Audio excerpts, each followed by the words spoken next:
ನಮಸ್ಕಾರ. ನಾವು ಈ ದಿನ ಶಿವಮೊಗ್ಗ ಜಿಲ್ಲೆಯಲ್ಲಿರೋ ಹಸಿರಿನ ನಡುವೆ ನೆಲೆಸಿರುವಂಥ ಒಂದು ಅದ್ಭುತ ಶಿಲ್ಪ ಸೌಂದರ್ಯದ ಕೆಳದಿಯಲ್ಲಿರುವ ಶ್ರೀ ರಾಮೇಶ್ವರ ದೇವಸ್ಥಾನಕ್ಕೆ ಭೇಟಿ ನೀಡ್ತಾ ಇದ್ದೀವಿ. ಕರ್ನಾಟಕವನ್ನು ದೇವಾಲಯಗಳ ನಾಡು ಎಂದು ಕರೆಯಲಾಗ್ತದೆ. ಇಲ್ಲಿ ಧರ್ಮ, ಸಂಸ್ಕೃತಿ ಮತ್ತು ಶಿಲ್ಪಕಲೆ ಒಂದಾಗಿ ಬೆಸೆದುಕೊಂಡಿದ್ದಾವೆ. ರಾಜ್ಯದ ಎಲ್ಲ ಕಡೆ ಕಂಡುಬರುವ ದೇವಾಲಯಗಳು ಕೇವಲ ಪೂಜಾ ಸ್ಥಳಗಳಲ್ಲ, ಅವು ಭಾರತದ ಶ್ರೀಮಂತ ಇತಿಹಾಸದ ಜೀವಂತ ಸಾಕ್ಷ್ಯಗಳು. ಪಾಂಡ್ಯರು, ಚೋಳರು, ಪಲ್ಲವರು, ನಂತರ ಹೊಯ್ಸಳರು ಮತ್ತು ಕೆಳದಿಯ ನಾಯಕರು, ಈ ಎಲ್ಲ ವಂಶಗಳು ಕರ್ನಾಟಕದ ವಾಸ್ತುಶಿಲ್ಪದ ಮೇಲೆ ಅಪಾರವಾದ ಪ್ರಭಾವವನ್ನು ಬೀರಿವೆ. ಕೆಳದಿಯು ಒಂದು ಕಾಲದಲ್ಲಿ ಕೆಳದಿ ನಾಯಕ ವಂಶದ ರಾಜಧಾನಿಯಾಗಿತ್ತು. ಸುಮಾರು 16ನೇ ಶತಮಾನದಿಂದ 18ನೇ ಶತಮಾನದವರೆಗೆ ಈ ನಾಯಕರು ಕರ್ನಾಟಕದ ಬಹುಭಾಗವನ್ನು ಆಳಿದರು.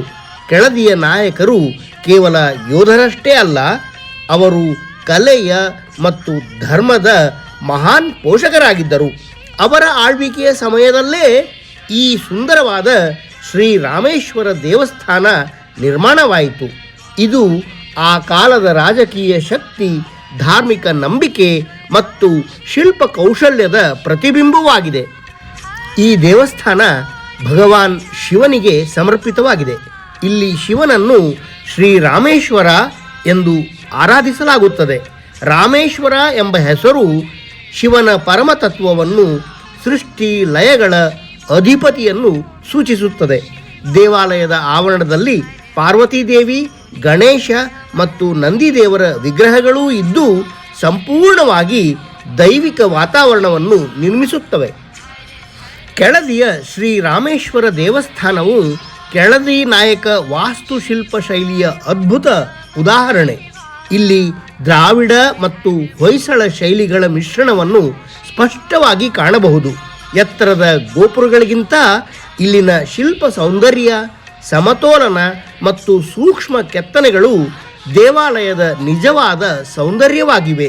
ಕೆಳದಿಯು ಕೆಳದಿ ನಾಯಕರ ಪ್ರಥಮ ರಾಜಧಾನಿಯಾಗಿದ್ದು, ತದನಂತರ ಇಕ್ಕೇರಿಗೆ ಚಂದ್ರಪ್ಪ ನಾಯಕನ ಕಾಲದಲ್ಲಿ ಮತ್ತು 1639ರಲ್ಲಿ ವೀರಭದ್ರ ನಾಯಕನ ಕಾಲದಲ್ಲಿ ಬಿದನೂರಿಗೆ ಸ್ಥಳಾಂತರಗೊಂಡಿತು. ರಾಮೇಶ್ವರ ದೇವಾಲಯವು ಬೂದು ಮಿಶ್ರಿತ ಹಸಿರು ಬಣ್ಣದ ಪಾಟಿ ಕಲ್ಲಿನಲ್ಲಿ ಕ್ರಿಸ್ತಶಕ 16ನೇ ಶತಮಾನದಲ್ಲಿ ನಿರ್ಮಾಣವಾಯಿತು. ಹೊಯ್ಸಳ ಮತ್ತು ದ್ರಾವಿಡ ಶೈಲಿಯ ಸಮ್ಮಿಶ್ರಣದ ಈ ದೇವಾಲಯ ಪೂರ್ವಾಭಿಮುಖವಾಗಿದ್ದು, ಸಾಂಧಾರ ಗರ್ಭಗೃಹ, ಮಹಾಮಂಟಪ, ನವರಂಗ ಮತ್ತು ಮುಖಮಂಟಪವನ್ನು ಒಳಗೊಂಡಿದೆ. ಮಹಾಮಂಟಪ ಪೂರ್ವ ಮತ್ತು ಪಶ್ಚಿಮದ ಬದಿಯಲ್ಲಿ ಭಕ್ತರ ಉಬ್ಬುಶಿಲೆಗಳಿವೆ. ಸನಿಹದಲ್ಲೇ ಇರುವ ವೀರಭದ್ರನ ಗುಡಿಯು ಇದೇ ರೀತಿ ನಿರ್ಮಾಣಗೊಂಡಿದ್ದು, ಒಂದು ಮುಂಚಾಚಿದ ಮುಖಮಂಟಪವನ್ನು ಹೊಂದಿದೆ. ಎರಡೂ ದೇಗುಲಗಳನ್ನು ಸೇರಿಸಿದಂತೆ ಜಗತಿ ಸಹಿತ ಒಂದು ಮುಖಮಂಟಪವಿದೆ. ವೀರಭದ್ರ ದೇಗುಲದ ಮುಖಮಂಟಪದ ಛಾವಣಿಯು 2 ತಲೆಗಳ ಕಾಲ್ಪನಿಕ ಗಂಡಬೇರುಂಡ ಪಕ್ಷಿಯ ಶಿಲ್ಪದಿಂದ ಅಲಂಕೃತವಾಗಿದೆ. ಈ ದೇಗುಲಗಳನ್ನು ಆವರಿಸಿದಂತೆ ಹೆಂಚಿನ ಮಾಡಿನಿಂದ ಕಟ್ಟಲ್ಪಟ್ಟ ಮರದ ಸ್ತಂಭಗಳಿಂದ ಆಧರಿಸಿದ ಆವರಣವಿದೆ. ಈ ದೇವಸ್ಥಾನದ ಪ್ರಮುಖ ಆಕರ್ಷಣೆ ಇಲ್ಲಿಯ ಛಾವಣಿ. ಛಾವಣಿಯ ಪ್ರತಿ ರಂಗೋಲಿಯೂ ಒಂದು ಕಲಾಕೃತಿಯಂತೆ ಕಾಣುತ್ತದೆ. ಹೂವಿನ ವಿನ್ಯಾಸಗಳು, ದೇವತೆಗಳು, ಪೌರಾಣಿಕ ದೃಶ್ಯಗಳು ಅದ್ಭುತವಾಗಿ ಕೆತ್ತಲಾಗಿದೆ. ಕರ್ನಾಟಕದ ಇಂದಿಗೂ ರಾಜಲಾಂಛನವಾಗಿರುವ ಗಂಡಬೇರುಂಡ ಪಕ್ಷಿ, ವಿವಿಧ ರೀತಿಯ ನಾಗಮಂಡಲಗಳು ಎಲ್ಲವೂ ಇಲ್ಲಿ ಕಲ್ಲಿನಲ್ಲಿ ಜೀವಂತವಾಗಿವೆ.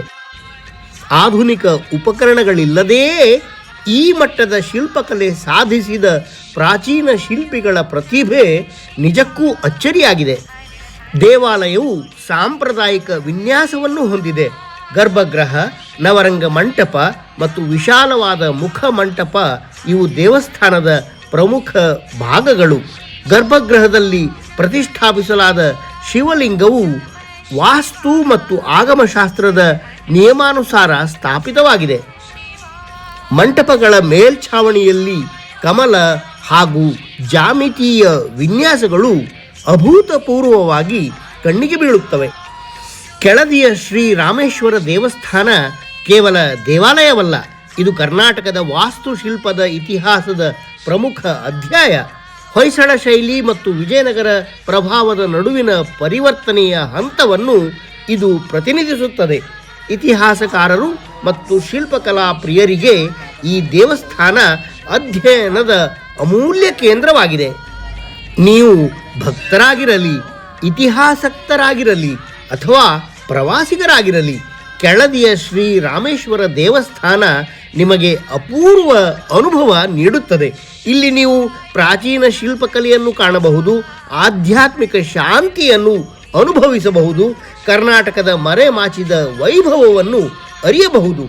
ಕೆಳದಿಯ ಶ್ರೀ ರಾಮೇಶ್ವರ ದೇವಸ್ಥಾನ ಕರ್ನಾಟಕದ ಭವ್ಯ ಇತಿಹಾಸದ ಮೌನ ಸಾಕ್ಷಿ. ಇಲ್ಲಿನ ಪ್ರತಿಯೊಂದು ಕಲ್ಲೂ ಭಕ್ತಿ, ಕಾಲ ಮತ್ತು ಕಲೆಯ ಕಥೆಯನ್ನು ಹೇಳುತ್ತದೆ.